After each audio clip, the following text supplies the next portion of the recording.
हरे कृष्ण सभी भक्तों का स्वागत है। आज का जो हम लोग वैष्णव सदाचार के ऊपर चर्चा कर रहे हैं कई हफ्तों से, उसका आज हम लोग 43 नंबर पेज से पढ़ेंगे नए बुक में।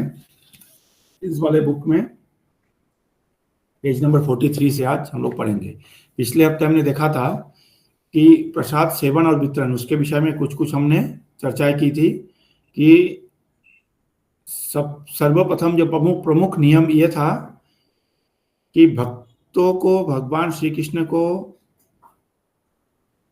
भक्ति भाव से अर्पित अन्न ही ग्रहण करना चाहिए। भक्तों द्वारा बनाई गई, भक्तों द्वारा भगवान को अर्पित की गई, भक्तों द्वारा परोसा गया अन्न ग्रहण करना चाहिए। ये थंब रूल है, ठीक है। यानी भक्तों द्वारा बनाया गया हो, भक्त द्वारा भोग लगाया गया हो, भक्तों द्वारा ही अर्पित किया गया हो, ये बेस्ट है, यही होना चाहिए। और फिर उसमें कई सारे हमने वो देखा कि अगर संभव नहीं है, कहीं ट्रेवल कर रहे हैं, कुछ कर रहे हैं, तो कैसे हम लोग इसको करते हैं।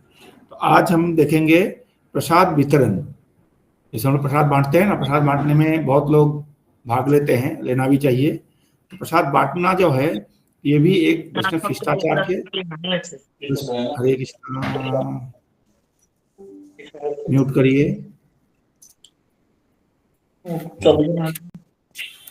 प्रसाद जो बांटते हैं, एक मिनट टुमारो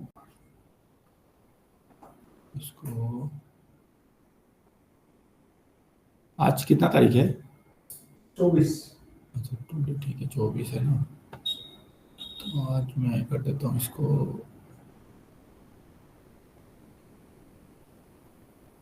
यानी कि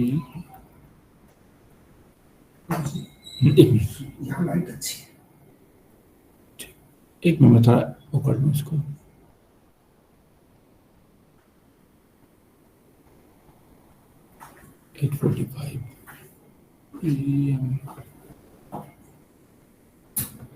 हरे कृष्णा। हाँ, तो सॉरी। तो आज जो प्रसाद वितरण जो है ये भी एक बहुत बड़ा कला है, ये वैष्णव सदाचार का। हरे कृष्णा। हाँ, प्रसाद वितरण जो है इसका 33 नंबर उसमें है कि यदि संभव हो तो दीक्षित भक्त ही प्रसाद का वितरण करे। यानी कि जो भक्त दीक्षित है उन्हीं को प्रसाद वितरण करने के लिए वही प्रसाद डिस्ट्रीब्यूट करना चाहिए, अगर संभव हो तो। वितरण करने वाले भक्तों का मन, शरीर, आदतें और स्वच्छ एवं शुद्ध होने चाहिए। वितरण के समय जितना हो सके ऊंचा स्वर में बोलने को टालना चाहिए, ठीक है। ये बहुत बेसिक सा चीज है। यानी एक तो दीक्षित भक्त हो तो सबसे अच्छा, और अगर दीक्षित भक्त ना भी हो या हो तो उनका मन, शरीर, ये सब बहुत स्वच्छ होना चाहिए। गंदे कपड़े नहीं पहनने हो, अच्छे स्वच्छ कपड़े पहने हो, और बस शुद्ध स्वभाव के हो। और जैसे नाक में उंगली ना करे बात करते करते, ये प्रसाद बांटते समय कान ना खुजाएं, ये सब है, ये सब ना करें। और वितरण करते समय जितना हो सके ऊंचा स्वर में नहीं बोलना है। जैसे जोर से बोल दिया प्रभु जी ये ले आओ, ऐसे नहीं। प्रभु जी वो दाल की बाल्टी ले आओ, ऐसे नहीं बोलना है। आराम से बोलना, इशारे से बोलना है, ठीक है। जितना हो सके नीचे आवाज में बात करना है। नंबर 2 है प्रसाद बांटने का क्रम। ये बहुत सीखना जरूरी है। हमारे नजफगढ़ सेंटर में तो बहुत जरूरी है। सबसे पहले कोई खीर लेके चला आता है, ठीक है, ऐसा नहीं है। देखिए प्रसाद गौड़ीय वैष्णव का, ये बाकियों का नहीं, गौड़ीय वैष्णव लिखा हुआ है इसमें। प्रसाद बांटने का क्रम, सबसे पहले पानी दीजिए।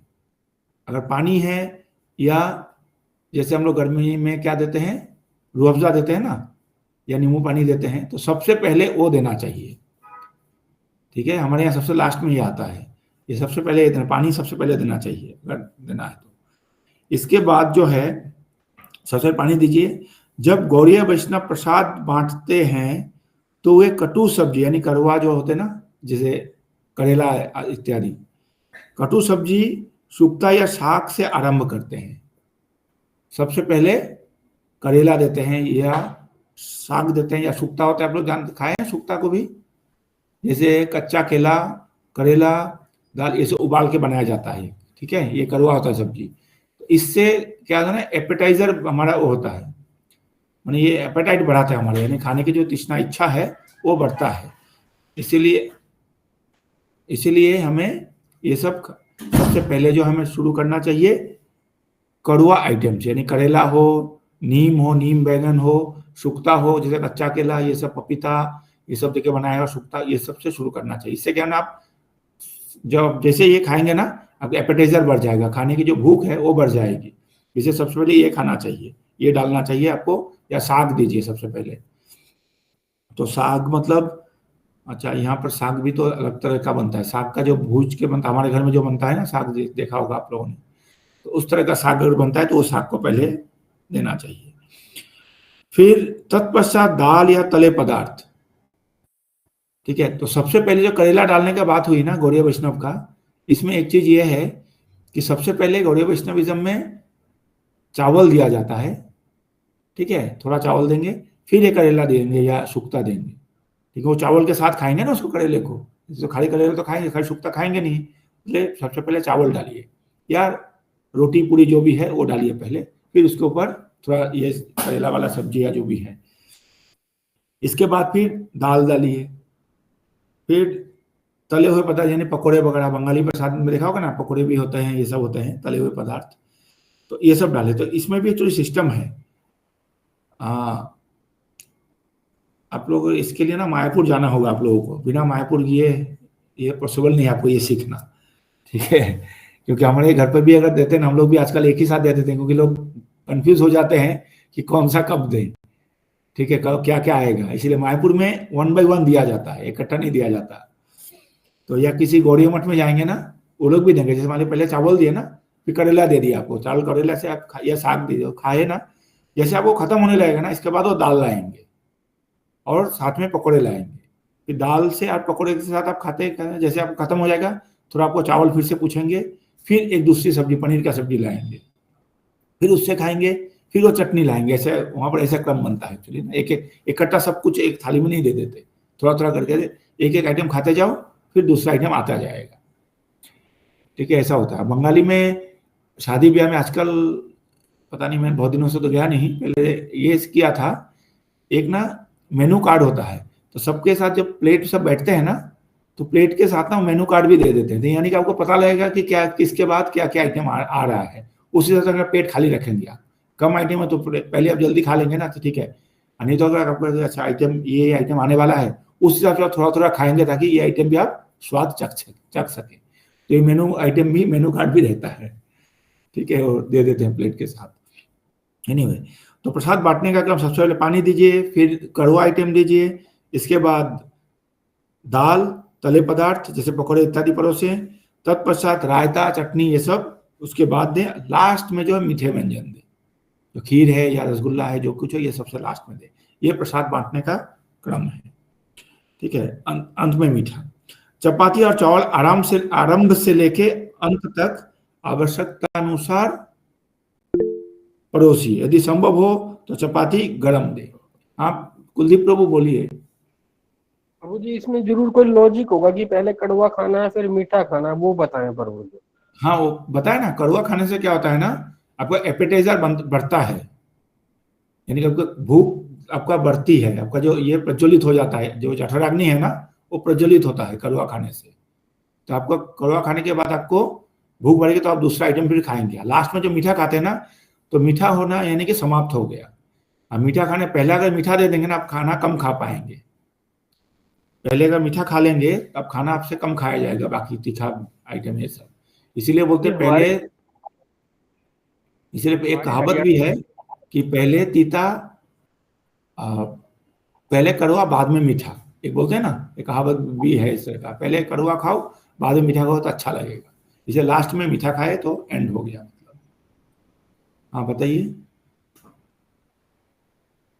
कुलदीप हमारे प्रभु। हरियाणा पहले मीठा रखते हैं और लोग मीठा खाते हैं, बाद सब्जी रोटी उसके बाद खाते हैं, ऐसा उल्टा हाँ है तो हमारे। हाँ तो एक्चुअली मीठा इसीलिए रखते हैं आपके वहाँ ना, कारण ये है कि आपके तो हरियाणा में थोड़ा आइटम भी कम होते हैं, ठीक है।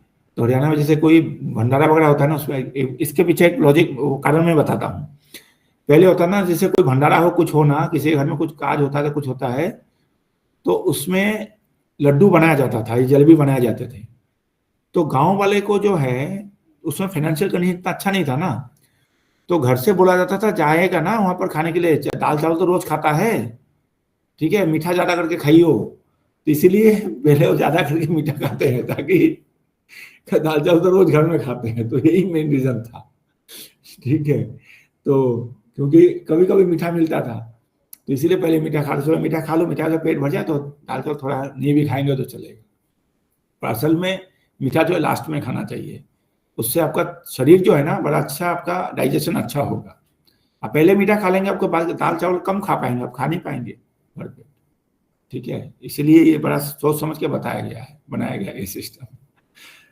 ठीक है, तो पहले वही होता था एक्चुअली कि लास्ट में वो बोले वहां जाता है तो चावल, हमारे हमारी दादी माँ बोलती थी, वहां जा रहे हैं ना दाल चावल कम खाना चाहिए, ठीक है, पेट खाली रखना था कि बाद में मिठाई खा सके ज्यादा करके, तो इसीलिए। ठीक है, और तारकेश्वर प्रभु। हरे कृष्णा प्रभु जी। प्रभु हाँ, जी धन्यवाद, प्रणाम। बताओ। प्रभु जी क्वेश्चन मेरा यही था जो अभी पूछा ना, हम्म, कि हमारे हरियाणा के अंदर तो जैसे काज या कुछ भी ऐसा होता है हाँ वही मैंने बोला ना। तो हम्म, मोस्टली जो है पूरी सब्जी हम्म, ही बनती है। हाँ पूरी सब्जी है, और गेहूं की सब्जी लेकिन बनेगी, हाँ। हाँ, हाँ, लेकिन बहुत सारे जैसे 4 लड्डू 8 लड्डू ऐसे दे दिए जाते हैं, हाँ, या मीठे में जैसे खीर होती है वो भी पहले दी जाती है। तो आंसर तो यही होगा ना प्रभु जी जो अभी आपने बताया। हाँ, हाँ, हाँ, एक तो ये यही है। और क्या है ना, उसमें जो दशहरी काज जो होता था ना, उसमें बेसिकली ब्राह्मणों को खिलाया जाता है, ब्राह्मणों को मीठा पसंद होता है। एक्चुअली ब्राह्मणों का गुण है कि मीठा जो सात्विक आइटम है ना, तो ब्राह्मणों को ये जी पसंद है, जी। इसीलिए ताकि ब्राह्मण खुश रहें, तो ब्राह्मण मीठा खा के खुश रहते हैं, इसीलिए वो करते हैं। हमारे गांव में लास्ट में दिया जाता है मीठा, लेकिन रसगुल्ला जैसे हमारे गाँव में कुछ फंक्शन होता है ना, कुछ भी होता है, तो एक दो रसगुल्ला नहीं दिया जाता, रसगुल्ला ऐसे करके दिया जाएगा, एक हाथ में 10-15 एक बार में आएगा, इतना रसगुल्ला दिया जाता है। लोग खाते भी हैं, 15, 20, 25, 50, 100, 200 रसगुल्ले खाते भी हैं। ठीक है, तो ताकि ब्राह्मणों को खुश किया जाए, ब्राह्मण मीठा खा के प्रसन्न होते हैं ना, इसीलिए। तो ये जी तो प्रभु है। जी। और पहले देने का तात्पर्य है कि ताकि लोग वही खाएं। सतीश प्रभु बोलिए। हरे कृष्ण प्रभु। बोलता प्रभु जी, हम्म, जैसे आप बता रहे थे कि प्रसाद वितरण करते समय भक्त होने चाहिए। एक छोटी हम्म, सी मैं अपने सेंटर की घटना बताता हूँ कि जब हम्म, मैं थोड़ा नया ही आया था उस समय, तो हम्म, मैंने क्या किया कि मैंने वो प्रसाद वितरण कर रहे थे तो मैंने उनसे एक चम्मच मांगी, स्पून मांगा हम्म, कि आप दे दीजिए। तो हम्म, वो मेरे हाथ पकड़कर ये बोले कि ये मतलब बहुत ही अहंकार बस में ऐसे बोले कि हम्म, हाथ का यूज करो ना ये। और जो अभद्रता का व्यवहार जैसा था, हम्म, तो ऐसा बिल्कुल नहीं होना चाहिए कि जो प्रसाद वितरण करे तो उसका हम्म। भाव बहुत ही हम्बल होना चाहिए। होना चाहिए बिल्कुल, हाँ हाँ, ये बात आगे चल के आएगा, हाँ। हाँ ये जी। बिल्कुल ऐसा होना चाहिए, हाँ, प्रसाद का कि ये बहुत आप प्रसन्नता मुद्रा से आपको बांटना चाहिए प्रसाद, बहुत अच्छा वो बताया। हाँ, तो ठीक है, तो ये तो तो यही जो है ये क्रम बताया मैंने अभी, कि लास्ट में मीठा, पहले कड़वा, बाद लास्ट में मीठा। ठीक है, और दाल और नहीं, चपाती और चावल जो है शुरू से लेके अंत तक बार बार पूछते रहना चाहिए कि चावल दूं या पूरी दूं, क्योंकि सब्जी तो अलग अलग सब्जी आते रहेंगे, तो उसके किसके साथ खाएंगे, दाल या चपाती के साथ, ये चावल या चपाती के साथ, इसलिए वो बार बार पूछते रहना चाहिए। तो ये हो गया। फिर 3 नंबर पॉइंट में है, प्रसाद ग्रहण करते समय जूठे हाथों से दूसरे बर्तन का स्पर्श ना करें, दूसरों को परोसने के लिए कहें अथवा स्वयं हाथ धोकर अपने लिए परोसें। जिस मैंने प्रसाद पा रहे हैं उसी हाथ से फिर नहीं लेना चाहिए। ये तो नॉर्थ इंडिया विशेष करके पंजाबी में बहुत वो कल्चर है ये, जैसे खाते रहेंगे इसी हाथ से फिर ले लेंगे, दूसरे व्यक्ति उसी हाथ से, चम्मच में भी देखता हूँ मैंने इतने वो लगे रहते हैं। ठीक है, अगर भाई लेना भी है तो लेफ्ट हैंड से, वैष्णव लेफ्ट हैंड से भी नहीं लेना चाहिए वैष्णव को, लेकिन फिर भी अगर लेते भी हो तो चम्मच को लेफ्ट हैंड से पकड़ो ताकि उसमें कुछ लगे ना। यहाँ पर तो लेफ्ट हैंड से भी, लेफ्ट हैंड दोनों हाथों से खाते हैं, दोनों हाथ लगा ही रहता है, तो ये लेफ्ट हैंड से देने नहीं, खाना नहीं, करना ही नहीं चाहिए। ठीक है, तो बड़ा दिक्कत हो जाती है, इसलिए प्रसाद ग्रहण करते हुए हाथों को दूसरे बर्तन को छूना नहीं चाहिए, और अगर बच्चा छूना पड़े तो हाथ धो के फिर से बोले, नहीं तो दूसरे किसी को बोले प्रभु जी थोड़ा दीजिए। ठीक है। फिर 4 नंबर पॉइंट है, प्रसाद सदैव थाली में खाली स्थान में परोसे। थाली में जो जगह खाली रहेगा वहां पर डालो, ये नहीं कि कहीं भी डाल दिया, ऐसे ऐसे डालते डालते चले गए बिना देखे, ऐसा नहीं। मिष्ठान और नमकीन व्यंजनों में अलग अलग रखे। कभी कभी ऐसा होता है कि टमाटर का चटनी है उसके ऊपर खीर भी डाल दिया, तो ऐसा नहीं, अलग अलग नमकीन आइटम और उसको अलग अलग रखो, एक साइड में हो दो। इसे नमकीन खाए हम लोग कटोरी में देते हैं जनरली, तो ऐसे होना चाहिए। प्रसाद परोसते समय व्यक्ति के हाथ में ना दे, किंतु यदि प्रसाद अत्यंत अल्प हो तो हाथों में दे। जैसे महाप्रसाद देते हैं ना मंदिर में, तो क्या करते हैं हाथ में थोड़ा थोड़ा इतना इतना डालते हैं, तब थोड़ा थोड़ा डाल सकते हैं, अदरवाइज हाथ में नहीं देना चाहिए, उसमें डालें। फिर 6 नंबर पॉइंट देखिए, बहुत इंपॉर्टेंट पॉइंट है। सूखे मिष्टान्न के अलावा सभी प्रकार के प्रसाद को चम्मच द्वारा ही परोसें, यहाँ तक कि नमक को भी। ठीक है, चम्मच से ही सब कुछ दिया जाना चाहिए, खाली यहाँ तक कि नमक भी चम्मच से ही देना चाहिए। तो सूखे जो मिठाई होते हैं ना, जलेबी हो गया, लड्डू हो गया, ये सब आप उसमें दे सकते हैं, माने हाथ से दे सकते हैं, नहीं तो सब कुछ उससे बांटना चाहिए। केवल दाएं हाथ से ही परोसें। परोसते समय किसी भी दूषित वस्तु को हाथ ना लगाएं, जैसे मुंह, पैर, बाल या शरीर के निचला हिस्सा इत्यादि, या जंघाई लेना, छींकना या थूके नहीं। अपरिहार्य स्थिति आने पर बाद में हाथ धो ले। तो हाँ, तारकेश्वर को बोलिए। हरे कृष्णा प्रभु जी। प्रभु जी मेरा हाँ। क्वेश्चन है, जैसे आप बोल रहे हैं ना प्रसाद को हमें चम्मच से देना चाहिए, बड़ी चम्मच से, लेकिन प्रभु जी जैसे हम गए थे यहाँ पर जगन्नाथपुरी, तो वहां तो सारे जो पंडे थे हाथ का इस्तेमाल कर रहे थे, चावल भी, दालमा भी, और जो भी मिष्ठान था सारा। हाँ, ये एक्चुअली ट्रेडिशन है वहाँ का। ठीक है, ये वहाँ का ट्रेडिशन है। और ये जो है हमारे गौड़ीय वैष्णव का है। सबसे पहले गौड़ीय वैष्णव शब्द आया ना, देखिए, जब गौड़ीय वैष्णव प्रसाद बांटते हैं तो ऐसे वो करके ना, तो ये गौड़ीय वैष्णव का बात चल रही है यहाँ पर। और वो जो है जगन्नाथपुरी में, उनका वहाँ का सिस्टम। हमारे गाँव में भी ऐसे हाथों से चावल भी हाथों से ही बांटते हैं हमारे गाँव में भी। ठीक है, सब्जी उब्जी तो खैर नहीं बांटते हाथ से, क्योंकि गर्म रहता तो पक जाएगा हाथ। चावल भी हमारे गाँव में अभी भी हाथ से, मिठाई हाथ से बांटते हैं, रसगुल्ले वगैरह। तो ये जहाँ का ट्रेडिशन है। ठीक है, लेकिन गौड़ीय वैष्णविज्म में ये चम्मच से करना चाहिए। हाँ, कुलदीप प्रभु। आपने कहा ना नमक का इस्तेमाल चम्मच से करना चाहिए। हम क्या करते हैं, अगर नमक कम होता है ना प्रभु जी, एक कटोरी में डाल के दे देते हैं, हम सब डाल देते हैं प्रभु जी। उस नमक को क्या हम सेकेंड टाइम, क्योंकि प्रसाद तो हमने ही खाना है जो सेवादार होते हैं, तो क्या हम उस नेक्स्ट टाइम उस नमक को इस्तेमाल कर सकते हैं? हाँ, सेवादार कर सकते हैं, हाँ कर सकते हैं, सेवादार यूज कर सकते हैं, कुकिंग में नहीं यूज कर सकते उसको, इस्तेमाल कर सकते हैं प्रभु जी दोबारा। हाँ हाँ हाँ, ठीक है, ठीक है, इत्यादि। हाँ, तो इसलिए बोले जब प्रसाद बांटे ना, उस समय हमें छींक वीक आ जाए तो नहीं देना चाहिए।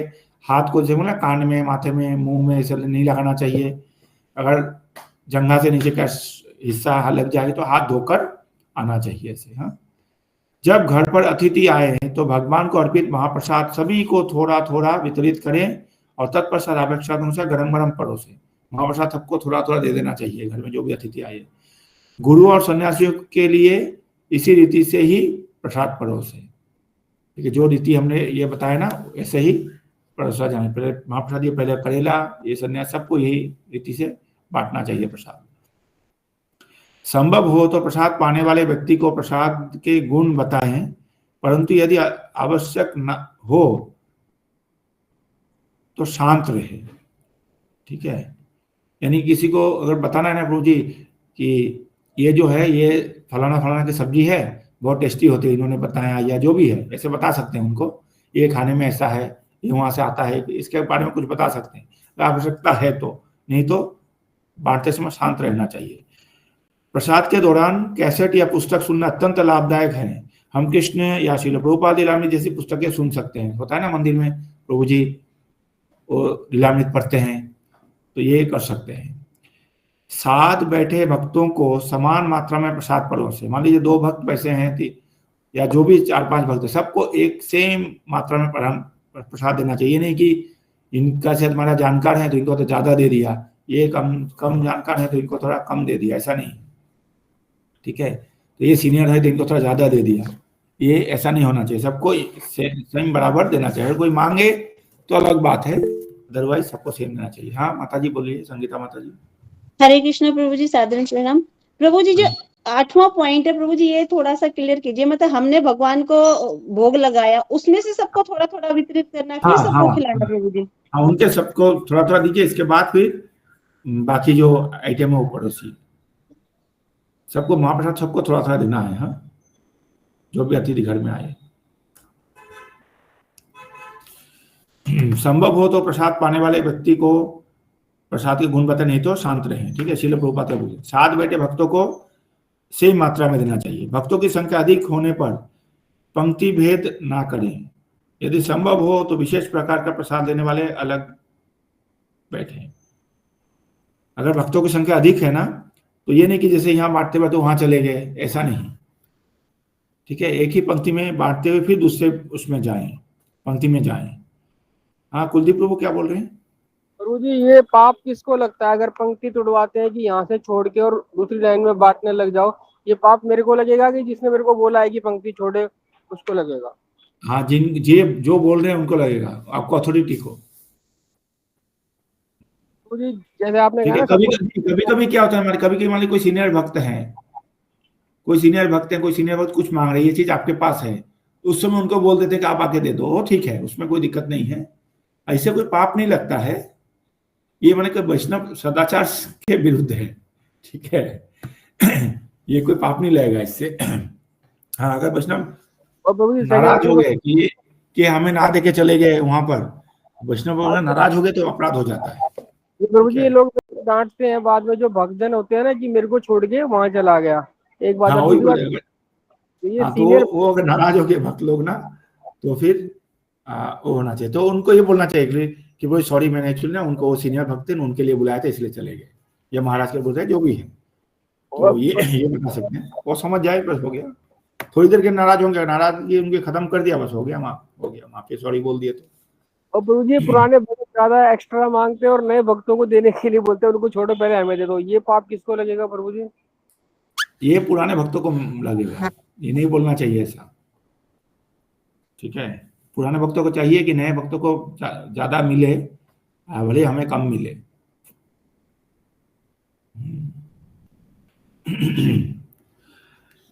ठीक है, साथ बैठे भक्त समान मात्रा में दे। विशेष प्रकार का, जैसे कोई मान लीजिए कोई ना, एक कुछ भक्त होते हैं कि वो विदाउट मैंने कम मसाला वाले प्रसाद पसंद करते हैं। कोई भक्त होते हैं कि उनके लिए ना, वो बीमार है मान लीजिए, वो बिना तेल मसाले वाले खाने होते हैं, तो उन लोग को अलग ही परोसना चाहिए, उनको अलग ही बिठा दीजिए एक साथ, उनको परोस दीजिए, ठीक है। कोई डायबिटिक होते हैं मान लीजिए, उनके लिए अलग ही मेनू बना है उन लोगों के लिए, तो उन लोगों को अलग बिठा दिए। मान लीजिए कोई सीनियर भक्त आए हैं, हमने 2 तरह का प्रसाद किया, एक तो जनरल प्रसाद है, एक ना जो महाराज और उनके साथ 4-5 भक्त है उनके लिए अलग प्रसाद किए, तो फिर हमें महाराज और उनके साथ जो आए ना उनको अलग बिठाना चाहिए, ठीक है, ताकि इकट्ठा बैठ जाएंगे तो दूसरे भक्तों को लगेगा देखो इनके लिए इतना आइटम है, हमारे लिए कम आइटम है, मन में आ सकता है ये विचार ना, तो गलत है, गलत संदेश ना जाए, इसीलिए। तो ये हो गया। और प्रसाद 12 नंबर पॉइंट, प्रसाद अथवा प्रसाद के बर्तनों को पैरों से स्पर्श ना करें। गलती से स्पर्श हो जाए तो उन्हें दाएं हाथ से स्पर्श करके मस्तक में लगाएं। समझ गए? अगर प्रसादों का बाल्टी हो गया, पतीला हो गया, ये सब में अगर पाँव लग गया ना, तो तुरंत छू के प्रणाम करना चाहिए। कि मैं इसे बताता हूँ, कोई सा भी चीज में पाँव लग गया, तो यहाँ तक कि झाड़ू में भी पाँव लग गया तो भी प्रणाम करना चाहिए, कुछ भी वस्तु में पाँव नहीं लगाना चाहिए। प्रसाद वितरित 13 नंबर पॉइंट, प्रसाद वितरित करने वाले बर्तन जैसे बाल्टी को भूमि पर खींचे नहीं और बांटते समय बर्तनों के टकराव की आवाज ना करे। जैसे अगर बाल्टी को खींच के ले जाएंगे ना, चिर करके आवाज होगा जो कि कान में जाके लगेगा, ठीक है, दिमाग में लगता है कभी बाल्टी, इसलिए ऐसे नहीं करना, उठा के लेके जाना चाहिए। या फिर जैसे अपने मायापुर में देखे होंगे, जो गए मायापुर प्रसाद जो वितरित करते हैं, वो व्हील लगा हुआ है उसके नीचे, जैसे हमारा सिलेंडर ले जाने के लिए नहीं होता व्हील, तो उसके ऊपर रखते हैं बाल्टी को, फिर ऐसे खींच के ले जाते हैं, कोई आवाज नहीं करता, करके लेके जाते हैं, बड़े बड़े पतीला को उसके ऊपर रखते हैं। ऐसे करना चाहिए। पॉइंट नंबर 14, प्रसाद के पश्चात स्थान को तुरंत साफ कर दें और गिरे प्रसाद को कूड़ेदान में डाल दें। स्थान को तुरंत साफ कर देना चाहिए और जो प्रसाद गिरे हुए उसको कूड़ेदान में डालें।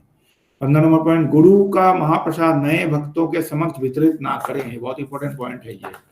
मान लीजिए कभी गुरु महाराज आए, कोई सन्यासी आए, तो ठीक है, तो उनका जो है जूठन पेट छूट गया ना, तो उसमें से क्या करते हैं भक्त लोग, जो विशेष करके हम क्या करते हैं, जो सीनियर जो सेवा कर रहे हैं वो आके प्रसाद बांटते हैं कि महाराज का प्रसाद है, महाप्रसाद है।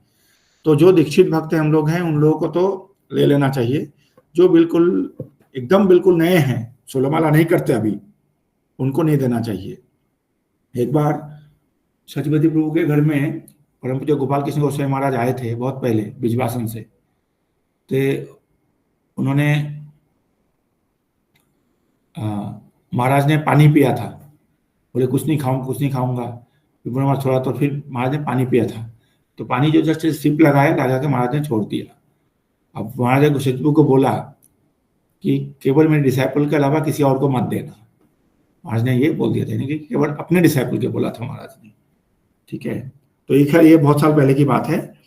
तो लेकिन ये जो है केवल दीक्षित भक्त और दूसरे जो भक्त जिनका पूरा सम्मान है उन गुरु के प्रति, 16 माला जप कर रहे हैं, पूरा नियम का पालन, तो उनको दे सकते हैं गुरु का प्रसाद।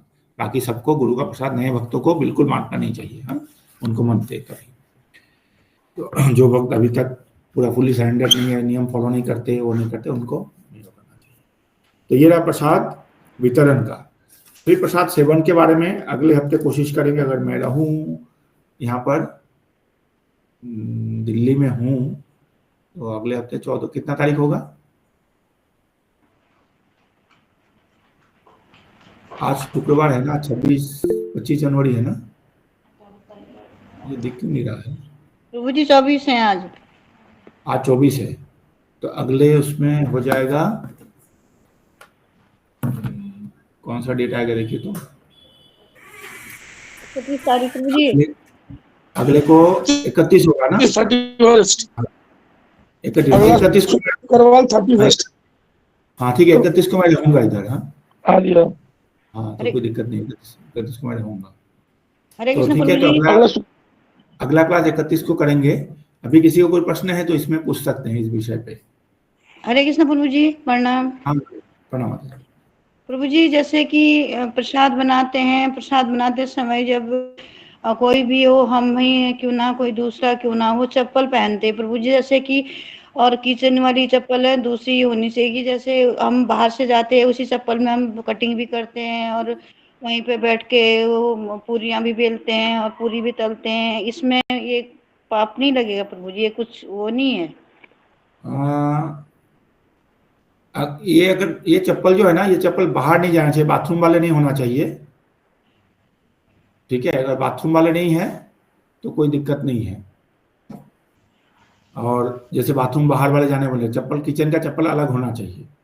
हाँ जी। क्योंकि क्योंकि हम भोग बनाते हैं ना, इसीलिए इसका चप्पल अलग ही होना चाहिए। अब सेंटर में जैसे पॉसिबल नहीं है हमारे सेंटर में, ठीक है, तो हम क्या करेंगे, इसीलिए वो तो स्थान ही इतना खराब है, तो वहां पर तो कर लेते हैं, पर नहीं करना चाहिए। हाँ ठीक है प्रभु जी, ऐसे यही पूछते हैं प्रभु जी। कुलदीप प्रभु। प्रभु जी, जो आपने लास्ट वाला पॉइंट बताया कि नए भक्तों को गुरु जी का प्रसाद नहीं लेना चाहिए, तो जैसे लोग को हम ज्यादा भगत नहीं बनेंगे और ज्यादा हमारे अंदर वो नहीं आएगी?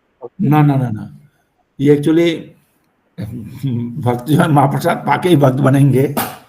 ठीक है, गुरु का प्रसाद जो है ना, ये इसका एक डिसाइपल के लिए होना चाहिए, खाली डिसाइपल के लिए होना चाहिए, क्योंकि ये थोड़ा अलग कुछ होता है इसमें। एक्चुअली हम प्रसाद जूठन दे रहे हैं ना, उनको भी थोड़ा प्रभाव पड़ता है, फर्क पड़ता है।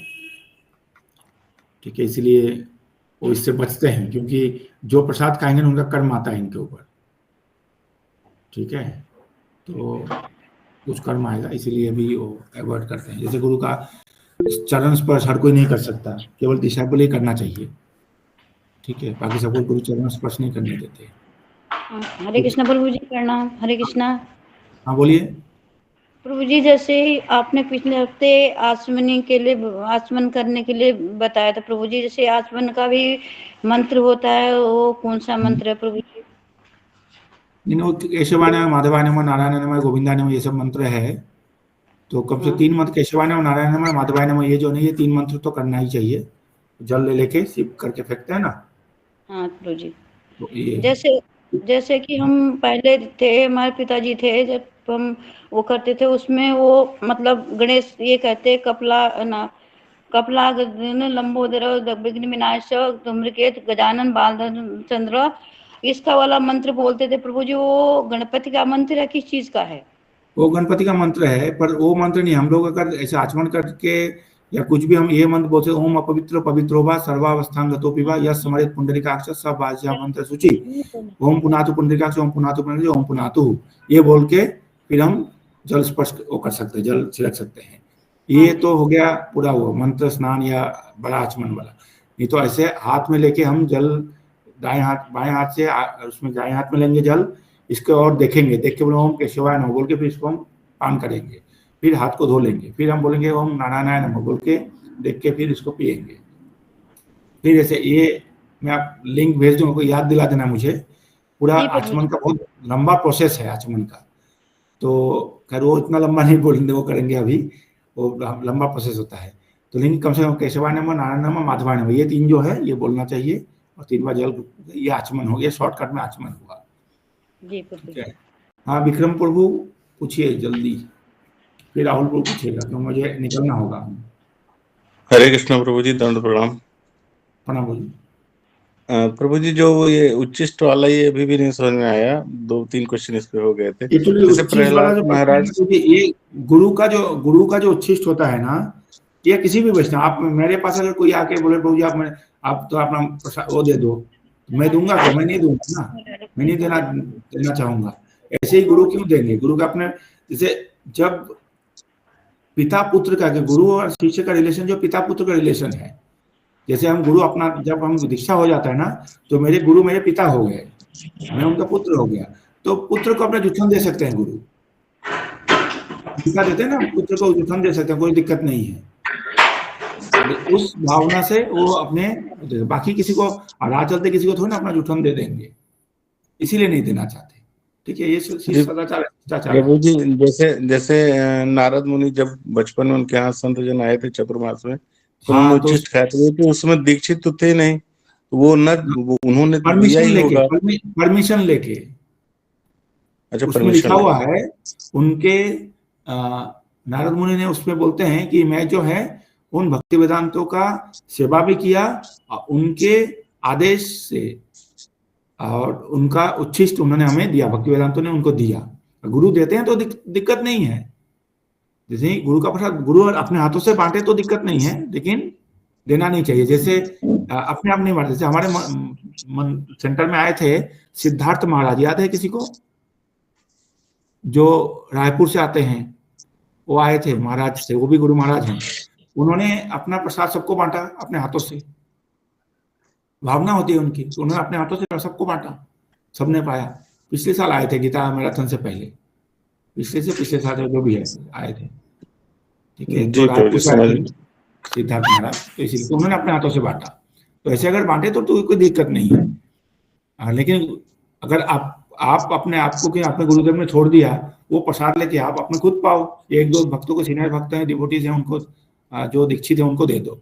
आप सबको बांटने पूजा हो, आप भी प्रसाद लो, नहीं बांटना चाहिए ऐसे। गुरु या परमिशन लेके बांटो कि महाराज ये प्रसाद सब में बांट दूं, वो पक्का मना करेंगे। ठीक है जी प्रभु जी, क्लियर हो गया प्रभु जी। थैंक यू प्रभु जी, धन्यवाद। हाँ राहुल प्रभु, विक्रम योगी प्रभु। हाँ राहुल प्रभु बोलिए।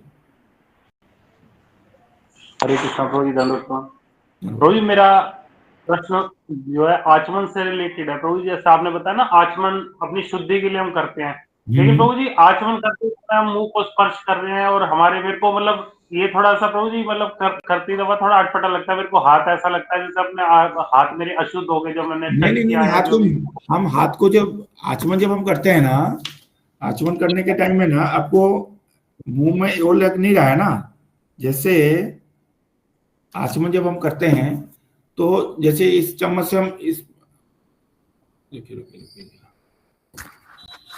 जैसे ये हाथ कितना, हाँ ये जैसे हाथ में हमने जल लिया, इसको जल्दी कर हम देखेंगे ओम केशवाय नमः बोल के ना इसको ऐसे पिएंगे, देखिए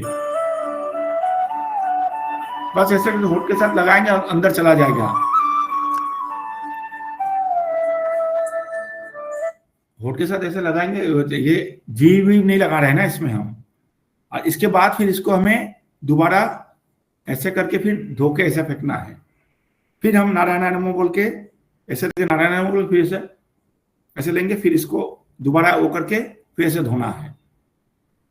ठीक है, ये वो है। फिर ये नहीं, फिर तो 12 वाला जब देखेंगे ना उसमें तो जल लेके हम मूछे के ऊपर ऐसे भी लगाते हैं, ठीक है, फिर कान के साइड में भी लगाते हैं, पूरा सब कुछ बड़ा वो है ये। ठीक है, पाँव में भी स्पर्श करते हैं। तो ये जब लंबा वो होता है ना उसमें पूरा है कि कई सारे काफी लंबा होता है, तो बड़ा बड़ा एक आचमन जैसे करते हैं तो जैसे हम मंगल आरती शुरू करी एक बार ही करना चाहिए प्रभु जी, या जैसे उसके बाद हम तुलसी आरती करते हैं फिर उसके बाद एक ही बार। हाँ, तुलसी आरती अगर आप तुलसी आरती कोई और कर रहा है तो फिर वो करेगा। हाँ, मंगल आरती मान लीजिए आपने किया, आपने फिर शंख बजा दिया, आपने पर्दा बंद कर दिया, फिर आपको आचमन करना है वो तुलसी आरती के लिए। तो ऐसे घर में जरूरी है, मंदिर में जरूरी है। घर में तो आप एक ही आरती करते हैं, फिर आप तुलसी आरती करने आ जाते हैं ना, आप दरवाजे में देखो तो नहीं, तो चलता है, कोई दिक्कत नहीं है। हाँ, विक्रम प्रभु आप बाद में पूछिएगा, रेखा माता जी। अच्छा, विक्रम प्रभु पूछ लीजिए। हाँ, ये लास्ट क्वेश्चन है, अब बाकी अगले उसमें करेंगे हफ्ते में। नोट करके रखिए क्वेश्चन। हाँ प्रभु जी बोलिए। नहीं, सूखे पेड़ से नहीं करना चाहिए, सूखे पेड़ को। ऑप्शन तो प्रभु जी हमारे पास भी पिछली बार नहीं था, तो आप वहां से ना क्या बोलते हैं इसको, जो नर्सरी में जाएंगे ना वहां से आप तुलसी, पुणे वाला तुलसी मिल जाएगा, वो ब्लैक वाले तुलसी होते हैं, वो तुलसी काफी स्ट्रांग होते हैं, वो यहाँ के उसमें टिक जाएंगे, मतलब ये सीजन आपका चल जाएगा। तो तुलसी को ना आप अगर थोड़ा गर्माहट में रखेंगे ना तो तुलसी खराब नहीं होंगी। तो धूप लगाना पड़ेगा उनको, अगर आपके घर में अच्छा धूप आ रहा है उस जगह जहाँ तुलसी रखे हुए हैं ना, नहीं आता है तो फिर, नहीं तो फिर दिन में तुलसी में धूप में लगाइए, रात को लेके आ जाइए अंदर, तो शेड के अंदर रख दीजिए, अंदर साइड से कंबल से अगर कवर कर सकते हैं पर्दा जैसा बना के, तो गर्माहट में रहेंगे। मैंने देखा वृंदावन में अपने इस्कॉन टेम्पल के कृष्णवर्णा मंदिर में वो लोग हीटर लगाते तुलसी के चारों पौधे के साइड में, दूर से, जो रॉड वाले हीटर नहीं होते वो लगाते, दूर से लगाते हैं ताकि उनको तो एक उष्णता मिलती रहे, कि तुलसी गर्मी वो चाहिए होता है। हमारे भी तुलसी नॉर्थ इंडिया में होता ही है, ये प्रॉब्लम है। नहीं, फिर भी अगर धूप रेगुलर लगे तो फिर बचाया जा सकता है। राहुल प्रभु के घर में कैसा है तुलसी? तो ये हमारे तो धूप आती है प्रभु जी सामने से, जो है ना, तुलसी बहुत जिनकी भक्ति अच्छी है, उनके तुलसी अच्छे हैं। तो तुलसी माता से पता चलता है कि उनकी भक्ति अच्छी है, और हमारे भक्ति अच्छी नहीं, हमें तुलसी सूख जाती है। ठीक है, लगा देते हैं ना तो उससे भी थोड़ी हीट रहती है, चलते हैं। हाँ, आता है। हरे कृष्ण प्रभु जी, प्रणाम। हाँ माता जी अब एंड करूंगा। जैसे हमारी तुलसी है प्रभु जी, पहले हरी थी फिर भी अब श्याम तुलसी जैसी हो रही प्रभु जी, उसमें दो रंग हो जाते हैं, सर्दियों में हो जाते हैं। ठीक है, तो मैं माफी चाहूंगा, आज मुझे थोड़ा निकलना होगा अभी। ठीक है, अगले हफ्ते फिर हम लोग मिलेंगे 8 बजे शाम को। ठीक है, तो उसी में 1 घंटे का कोशिश करूंगा पूरा क्लास लेने का। ठीक है, हरे कृष्ण।